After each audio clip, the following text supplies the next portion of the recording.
నమస్కారం, నా పేరు జీలాసియా. నేను ఏపీఆర్ స్కూల్లో 7వ తరగతి చదువుతున్నాను. ఇప్పుడు నేను కంప్యూటర్ క్లాస్లో ఎక్సెల్ నేర్చుకున్నాను. అది మీకు ఎలా చేయాలో నేర్పించబోతున్నాను. ఫస్ట్ ఆఫ్ ఆల్ నేను మాక్ స్టడీ చేసుకున్నాను. తర్వాత టోటల్, యావరేజ్, మినిమం, మ్యాథ్స్ ఎలా చేయాలో నేర్పిస్తాను. టోటల్ ఎలా చేయాలంటే అన్ని సబ్జెక్ట్స్ సెలెక్ట్ చేసుకుని ఆటో సమ్లోకి వెళ్ళి సమ్ క్లిక్ చేస్తే టోటల్ వచ్చేస్తుంది. వీటన్నిటికీ కూడా రావాలంటే ఇక బ్లాక్ కలర్ సింబల్ వస్తుంది, దాన్ని డబల్ క్లిక్ చేస్తే అన్నిలో వచ్చేస్తాయి. యావరేజ్ ఎలా చేయాలంటే ఈజ్ ఈక్వల్ టు నొక్కి టోటల్ బై 6 నొక్కి ఎంటర్ చేస్తే ఇలా వచ్చేస్తుంది. వీటన్నిటికి కూడా రావాలంటే సేమ్ దీనిలాగే డబల్ క్లిక్ చేస్తే అన్నిలో వచ్చేస్తాయి. మినిమం ఎలా చేయాలంటే is equal to MIN click చేసి షిఫ్ట్ పెట్టుకుని బ్రాకెట్ నొక్కి ఆల్ సబ్జెక్ట్స్ సెలెక్ట్ చేసుకుని ఎంటర్ నొక్కితే మినిమం వచ్చేస్తుంది.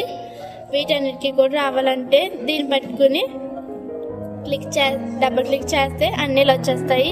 మ్యాక్సిమం ఎలా చేయాలంటే ఈజ్ ఈక్వల్ టు నొక్కుని MAX నొక్కి షిఫ్ట్ పట్టుకుని బ్రాకెట్ క్లిక్ చేసి ఆల్ సబ్జెక్ట్ సెలెక్ట్ చేసుకుని ఎంటర్ నొక్కితే మ్యాక్సిమం వచ్చేస్తుంది. దీనిలాగే ఇది కూడా అలా రావాలంటే ఇక దీన్ని పట్టుకుని ఇక్కడ బ్లాక్ కలర్ సింబల్ అనేది వస్తుంది. వచ్చిన తర్వాత డబుల్ క్లిక్ చేస్తే అన్నీ ఇలా వచ్చేస్తాయి. Thank you.